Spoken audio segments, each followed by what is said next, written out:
साथ मैं हूं जासमिन शर्मा। शुरुआत एक बेहद अहम खबर के साथ करते हैं जिसने हर एक भारतीय को एक बार फिर से गौरवान्वित महसूस कराया। जी हां, भारतीय सेना ने लद्दाख में 15,000 फीट से ज्यादा की ऊंचाई पर स्वदेशी आकाश प्राइम एयर डिफेंस सिस्टम का सफल परीक्षण किया है। आकाश प्राइम आकाश का ही एडवांस वर्जन है जिसका परीक्षण सेना की वायु रक्षा इकाई और रक्षा अनुसंधान एवं विकास संगठन यानी कि DRDO के वरिष्ठ अधिकारियों की देखरेख में हुआ। इस परीक्षण को भारत की रक्षा क्षमता को मजबूत करने में एक बड़ा कदम माना जा रहा है।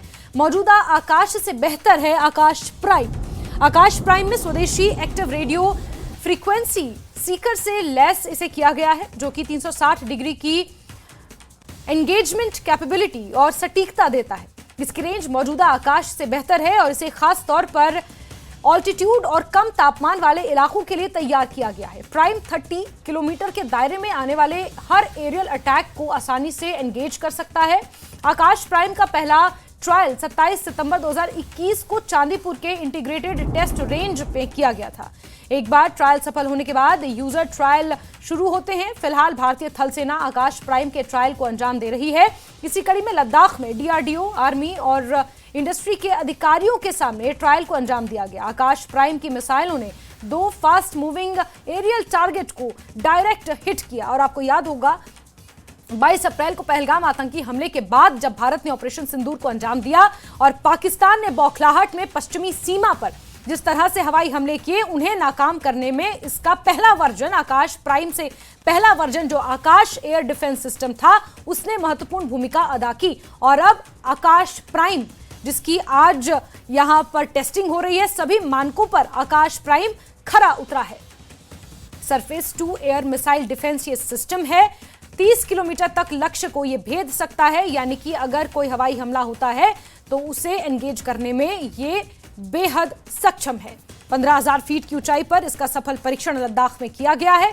इस दौरान कई महत्वपूर्ण अधिकारी मौजूद रहे। आकाश प्राइम आकाश का ही एक एडवांस वर्जन है और इसे वायु रक्षा इकाई और रक्षा अनुसंधान एवं विकास संगठन यानी कि DRDO के वरिष्ठ अधिकारियों की देखरेख में यह परीक्षण आयोजित हुआ और इस परीक्षण को भारत की रक्षा क्षमता को मजबूत करने में एक बेहद अहम कदम माना जा रहा है। आकाश प्राइम में स्वदेशी एक्टिव रेडियो फ्रीक्वेंसी सीकर से लैस इसे किया गया है जो 360 डिग्री की एंगेजमेंट कैपेबिलिटी और सटीकता देता है। इसकी रेंज मौजूदा आकाश से बेहतर है और इसे खास तौर पर ऑल्टीट्यूड और कम तापमान वाले इलाकों के लिए तैयार किया गया है।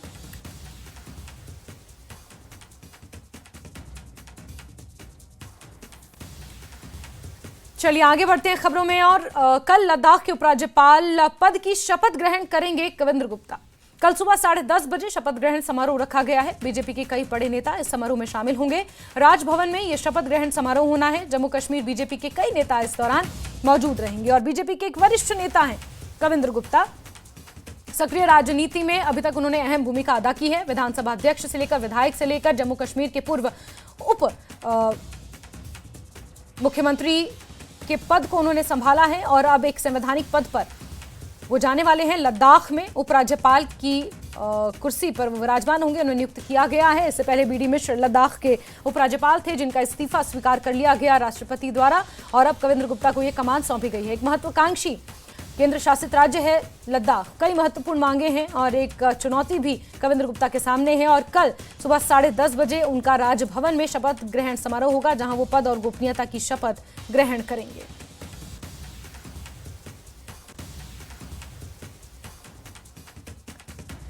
जम्मू कश्मीर के मुख्यमंत्री उमर अब्दुल्ला ने विजयपुर में अखिल भारतीय आयुर्विज्ञान संस्थान यानी एम्स का दौरा कर मरीजों की सुविधाओं का निरीक्षण किया और डिजास्टर मैनेजमेंट मैनुअल का विमोचन भी किया। इस दौरान उन्होंने लद्दाख के नए उपराज्यपाल कविंद्र गुप्ता को बधाई दी। मुख्यमंत्री ने कहा कि कविंद्र गुप्ता को लद्दाख के उपराज्यपाल नियुक्त किए जाने पर शुभकामनाएं, लेकिन ये जिम्मेदारी आसान नहीं है। ऊंचाई वाले इलाकों में काम करना चुनौतीपूर्ण होता है। साथ ही उन्होंने एम्स की प्रशंसा करते हुए कहा कि ये संस्थान भविष्य में देश के अन्य एम्स से बेहतर प्रदर्शन करेगा।